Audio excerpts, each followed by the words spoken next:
Jyotiba Phule, comrade Datta Deshmukh, Vilasrao Salunkhe, Mrinal Gore, बापू उपाध्ये या व अन्य महनीय व्यक्ती ज्यांनी पाण्याच्या क्षेत्रामध्ये दीपस्तंभासारखं काम केलं त्यांना प्रथम मी नम्र अभिवादन करतो. दुष्काळ निवारण व निर्मूलन समिती, लोकाभिमुख पाणी धोरण संघर्ष मंच आणि समन्यायी पाणी वाटपासाठी कार्यरत असणाऱ्या विविध संघटना आणि कार्यकर्ते यांचा देखील या निमित्तानं आदरपूर्वक उल्लेख करणं मला महत्त्वाचं वाटतं. युनिक अकादमी आणि परिवर्तनाचा वाटसरू यांनी या परिसंवादाकरता मला आमंत्रित केलं आणि हा लेख सादर करण्याची संधी दिली, याबद्दल मी त्यांचा अत्यंत आभारी आहे. महाराष्ट्र वार्षिकी 2013च्या प्रकाशनानिमित्त मी त्यांचं अभिनंदन करतो आणि त्यांना शुभेच्छा देतो. जायकवाडी व उजनी प्रकल्पातील जलसंकट, सिंचनाचा प्रादेशिक अनुशेष, सिंचन घोटाळा, श्वेतपत्रिका, विशेष तपास पथक आणि या सर्वांशी जैविक संबंध असणारा दुष्काळ या पार्श्वभूमीवर आजचा परिसंवाद होतो आहे. दुष्काळ ही एक इष्टापत्ती मानून पाणी प्रश्नाबाबत नवीन रणनीती विकसित करण्याची एक प्रक्रिया या परिसंवादात सुरू होईल अशी मला आशा आहे. पाणी प्रश्नाचं स्वरूप फार मोठं आणि गुंतागुंतीचं आहे. त्याकडे अनेक अंगांनी पाहता येते. पर्यावरणाचं संवर्धन, विस्थापितांचं पुनर्वसन, मृद आणि जलसंधारण, जल व अन्न सुरक्षा, उपजीविकेकरता शेती विरुद्ध बाजाराकरता शेती, कोरडवाहू विरुद्ध सिंचित शेती, स्थानिक जलस्रोतांचा विकास विरुद्ध बाहेरून पाणी आणणं, छोटे विरुद्ध मोठे सिंचन प्रकल्प, नदी जोड प्रकल्प, अशा अनेक अंगांनी पाणी प्रश्नावर सुटी आणि एकत्रित चर्चा होऊ शकते, व्हावी. समग्रतेनं आणि साकल्यानं प्रश्नाचं आकलन होण्यासाठी ती आवश्यकही असते, पण त्यातून कधी कधी छान आणि म्हणून अजातशत्रू भूमिका पुढे येण्याची भीती असते, धोका असतो. म्हणून परिवर्तन घडवून आणण्याकरता कळीचा मुद्दा हुडकणं आणि त्यावर लक्ष केंद्रित करणं महत्त्वाचं आहे. मुख्य प्रश्नावर हल्लाबोल केला आणि तो काही अंशी जरी सुटला तरी तुंबलेल्या मोरीतील गोळा काढल्यासारखं होतं, पाणी प्रवाही होतं, इतर प्रश्न सुटायला मदत होते, एकूण माहोल बदलतो. सार्वजनिक क्षेत्रातील राज्यस्तरीय लघु, मध्यम व मोठे सिंचन प्रकल्प म्हणजे सिंचन घोटाळ्याची विषयवस्तू हा तो कळीचा मुद्दा आहे. सिंचन प्रकल्पातून फार तर 20% ओलिताखाली येईल, बाकीच्या 80% क्षेत्राचं काय, ही भूमिका पूर्ण वस्तुस्थिती लक्षात घेत नाही. आपल्या सिंचन प्रकल्पाचं स्वरूप बदलून जमाना झालेला आहे. ते आता फक्त सिंचन प्रकल्प राहिलेले नाही. शेतीबरोबरच पिण्याचे व घरगुती वापराचे पाणी, औद्योगिक वापराचे पाणी याकरता आपण आज त्या प्रकल्पांवर फार मोठ्या प्रमाणावर अवलंबून आहोत. लोकसंख्येच्या लक्षणीय टक्क्यास त्यातून पाणी मिळतं. ते असं व्हावं का नाही हा मुद्दा आत्ता गैरलागू आहे. पटो न पटो मोठे प्रकल्प ही वस्तुस्थिती आहे. विकासाच्या ज्या टप्प्यावर आपण आज उभे आहोत त्या टप्प्यावर मोठे प्रकल्प हे आवश्यक सैतान झालेले आहे. जायकवाडीचं उदाहरण बोलकं आहे. शेतीबरोबर फक्त औरंगाबाद शहरच नव्हे तर 205 अन्य गावांचा पाणी पुरवठा, मराठवाड्यातील महत्त्वाच्या औद्योगिक वसाहतींचा पाणी पुरवठा आणि परळीचं औष्णिक वीज केंद्र 1000 मेगावॅट हे सगळं जायकवाडीवरती अवलंबून आहे. जे जायकवाडीबद्दल खरं आहे तेच इतर अनेक प्रकल्पांबाबत खरं आहे. सार्वजनिक क्षेत्रातील राज्यस्तरीय सिंचन प्रकल्प हा प्रस्तावित विकास नीतीचा ग्रामीण आणि शहरी भागांना जोडणारा बालेकिल्ला आहे. इथे पाणी वाटप आणि वापराबद्दलच्या मुद्द्यांना टोक येत आहे. अस्वस्थता आणि असंतोष आहे. विसंगती तीव्र होत आहे. अशा वेळी पाणी प्रश्नाबाबत तिथे काही नवीन मांडणी केली तर प्रतिसाद मिळण्याची शक्यता तुलनेने जास्त आहे.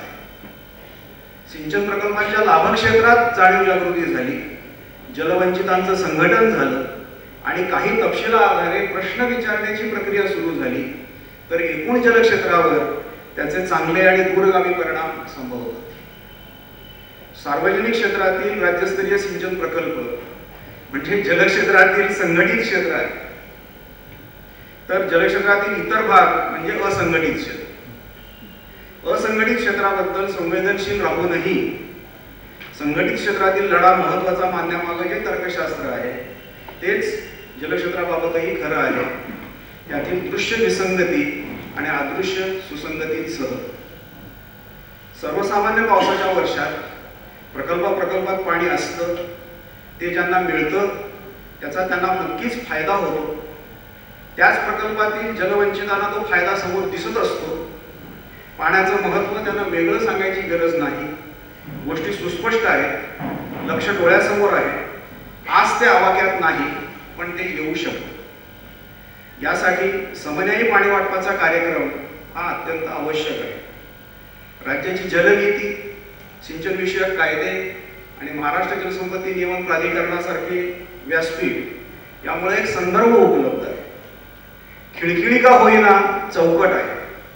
पाणी वापर संस्था आज कार्यरत नाही आहेत, यशस्वी नाही आहेत. त्यांच्या ताकदीची जाणीव त्यांना आज नाही आहे, मात्र त्यांची सुप्त शक्ती ही जागृत केली जाऊ शकते.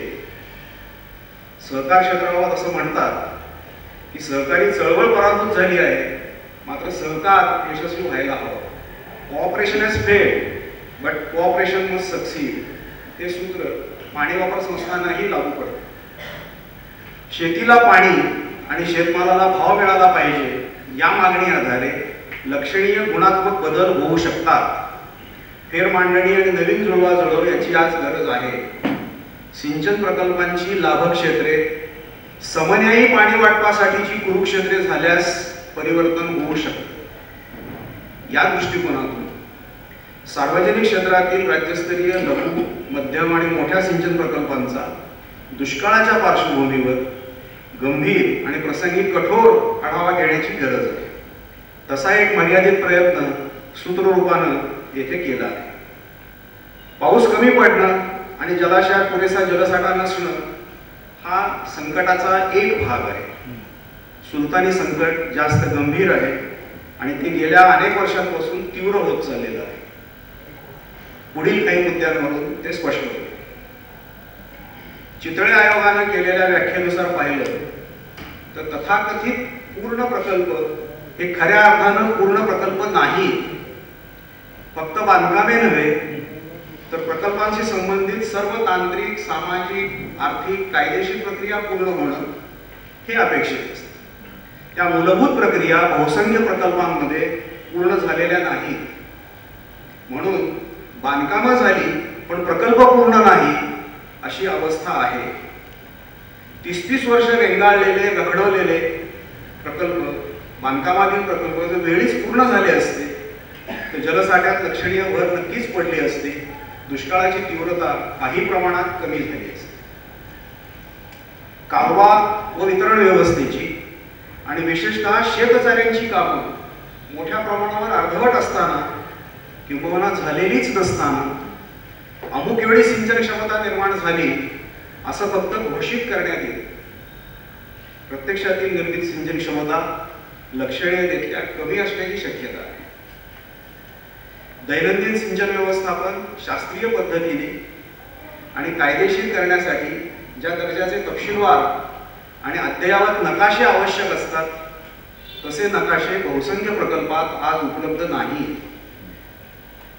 जलसंपदा विभागातर्फे दरवर्षी प्रकाशित होणाऱ्या सिंचन स्थितीदर्शक स्टेटस रिपोर्ट, जललेखा, वॉटर ऑडिट आणि बेंचमार्किंग इत्यादी अहवालातून जलक्षेत्राचं, वॉटर सेक्टरचं पूर्ण आणि खरं चित्र उभं राहत नाही.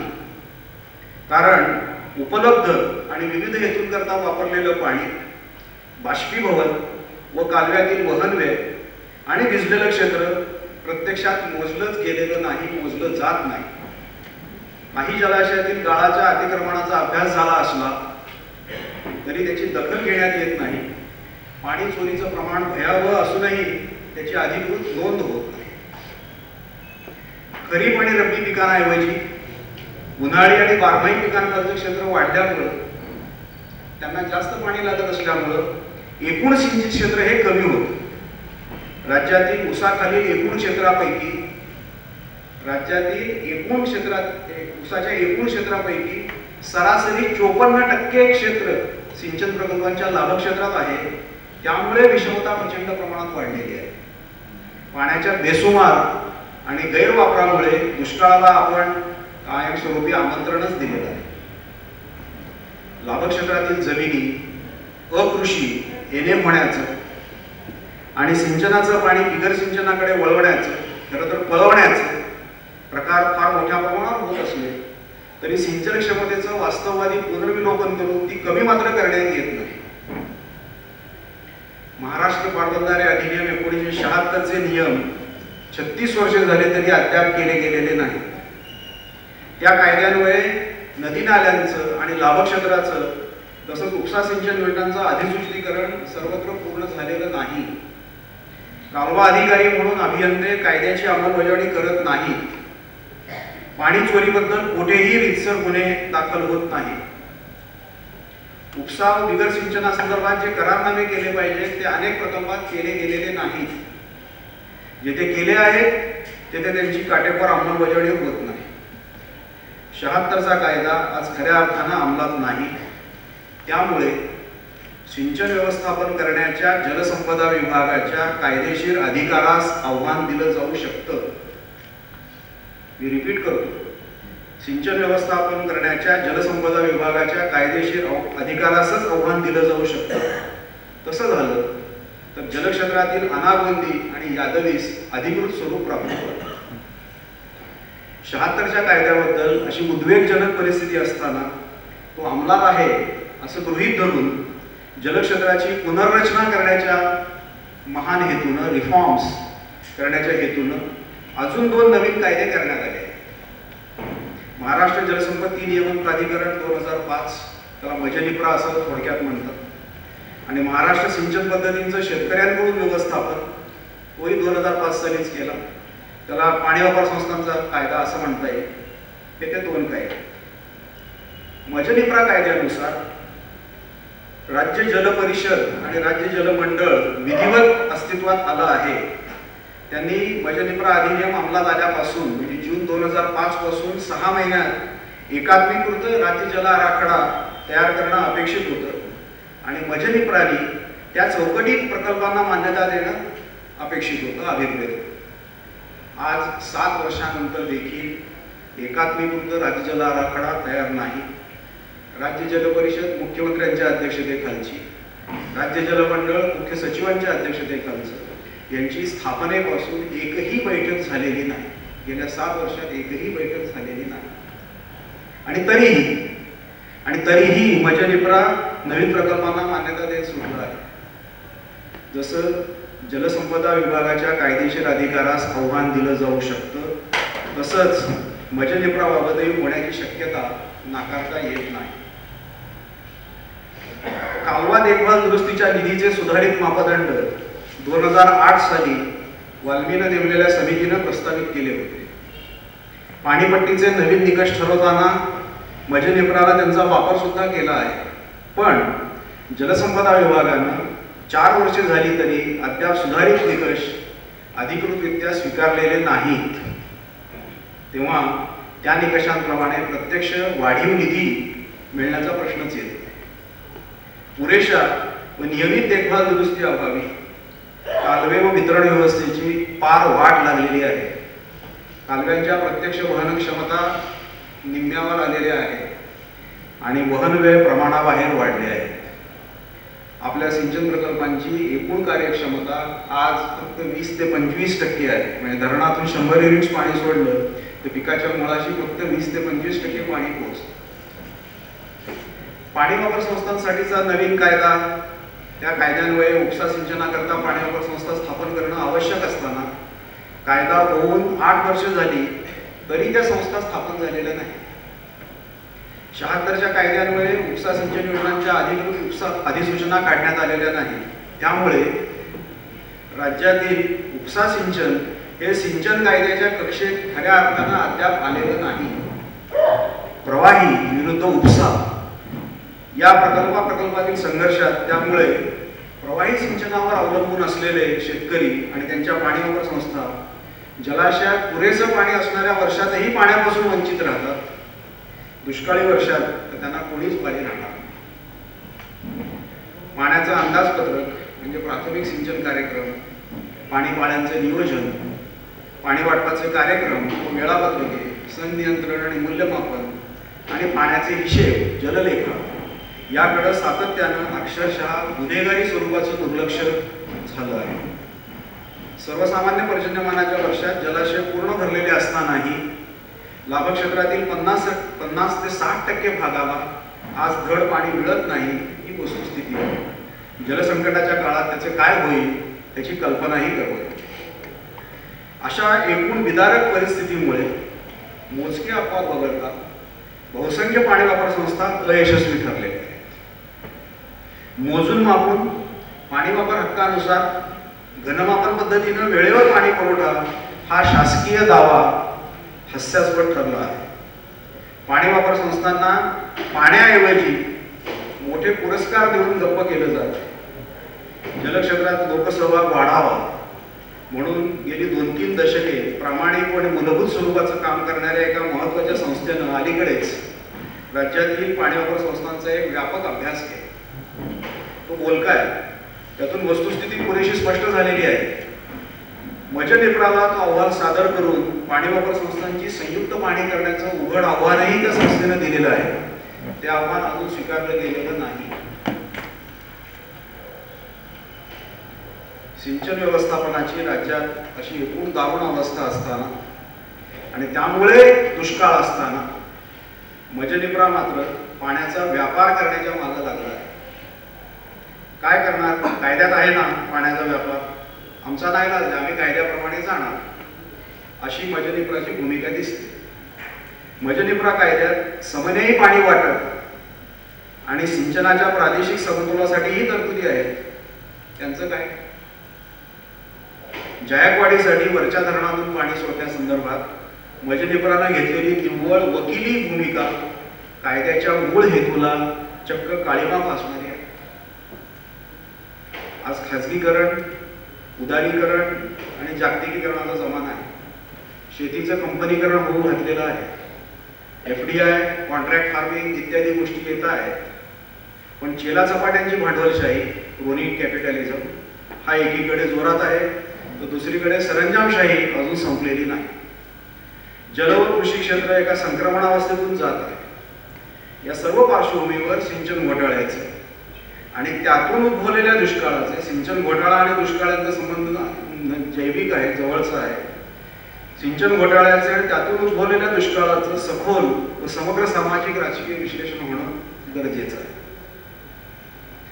जलक्षेत्रातील परिस्थितीतून मार्ग काढण्यासाठी सत्ताधारी वर्गाने नवीन जलनीती आणली, त्यानुसार कायदे केले, पाणी वापर हक्कांची संकल्पना मांडली, पाणी वापर हक्क हस्तांतरणी आणि विक्री योग्य केले, ट्रान्सफरेबल आणि ट्रेडेबल केले. राज्य जल मंडळ, राज्य जल परिषद, नदी खोरे अभिकरण, मजनिप्रा अशा नवीन व्यासपीठांची विधिवत स्थापना केली. एकात्मीकृत राज्य जल आराखड्याच्या आदर्श गप्पा मारला. जलक्षेत्रात सुधारणा करणारं पहिलं राज्य म्हणून देशभर डांगोरा पेटला. हे सगळं करणार असं सांगून जागतिक बँकेकडून निधी मिळवला आणि एकदा निधी मिळवल्यावर काहीही केलं नाही. सुधारणा अर्धवट सोडली. जलनीती आणि सुधारित अग्रक्रम कागदावरच राहिले. नियमान्वयेला कायदे अंमलात आले नाहीत. राज्य जल मंडळ, राज्य जल परिषदेची एकही बैठक झाली नाही. नदी खोरे अभिकरण म्हणून पाटबंधारे विकास मंडळ कार्यरतच झाली नाही. 6 महिन्यांचा वायदा असताना एकात्मीकृत राज्य आराखडा 7 वर्ष झाली तरी अद्याप अवतरलेला नाही. जलविकास आणि जलव्यवस्थापनाची घोषित कायदेशीर चौकट आकाराला आलेली नाही. जलविकास आणि व्यवस्थापनाची घोषित कायदेशीर चौकट आकारालाच आलेली नाही. याचा फायदा सरंजामी टग्यांनी घेतला, मनमानी केली. सिंचन घोटाळा या पार्श्वभूमीवर झालेला आहे. दुष्काळाचं सुलतानी कारण हे असं आहे. जलक्षेत्रातील अभियांत्रिकी आणि व्यवस्थापकीय वास्तव आज 21व्या शतकाला साजेसं नाही. 18व्या शतकातील तंत्रज्ञान व मानसिकता या आधारे आपले आजचे पाणी प्रश्न सुटणारे नाही. सिंचन घोटाळ्यातून आणि दुष्काळाच्या दुष्टचक्रातून बाहेर पडायचं असेल तर जलक्षेत्रात आज कायद्याच्या राज्याची, आधुनिक तंत्रज्ञानाची, व्यवस्थापनाची आणि सक्षम व कठोर नियमनाची गरज आहे. समन्वयाचा लढा प्रस्तावित विकास नीतीच्या बालेकिल्ल्यापर्यंत नेऊन घडवण्याची आवश्यकता आहे. अन्यथा पाण्यासाठी दाही दिशा उद्ध्वस्त फिरणाऱ्या जलवंचितांचं भविष्य धोक्यात आहे. या पार्श्वभूमीवर केवळ पहिलं पाऊल म्हणून मी एक साधा कृती कार्यक्रम सुचवेल. पाण्याबाबतचं वास्तव समजावून घेण्यासाठी आणि त्यांना अजून ते समजलं नाही त्यांना समजावून देण्यासाठी आपण या दुष्काळात विविध सिंचन प्रकल्पात, बालेकिल्ल्यात सिंचन प्रश्न शोधयात्रा काढू. कालव्या कालव्यानं पायी चालू, परिस्थिती प्रत्यक्ष बघू, शेतकऱ्यांशी बोलू, पाणी वापर संस्थांबरोबर संवाद साधू. When in doubt go to people. जेव्हा संभ्रमात असाल तेव्हा लोकांकडे जा. कुणी सांगावं, एक नवीन सुरुवात कदाचित सुरू होईल. जनवादी हस्तक्षेप आणि सामुदायिक शहाणपण कदाचित योग्य मार्ग सुचवेल. शेवटी पाण्यावरची माझी एक छोटीशी कविता सादर करून मी थांबतो. कवितेचं शीर्षक आहे पाणी मागतात चाय. लोक उद्धट व्हायला लागलेत, पाणी मागतात, पिण्याकरता, शेती करतात. फुकून काढलं पाहिजे साल्या. पाणी मागतात चाय. साहेबांनी म्हटलं हो जलनीती घ्या, कायदे करू, नियम करू, वेगळं प्राधिकरण देतो की, पण यांचं आपलं एकच, पाणी मागतात चाय. साहेबांनी असं नाही म्हटलं नदी जोड व्हायला पाहिजे, कोर्टाचा आदेशच आहे तसा. पश्चिमेच्या नद्या फिरो की पूर्वे, हे अशी वळवायची नदी आणि हे उचलायची, पण यांचं आपलं एकच, पाणी मागतात चाय. कान इकडं करा.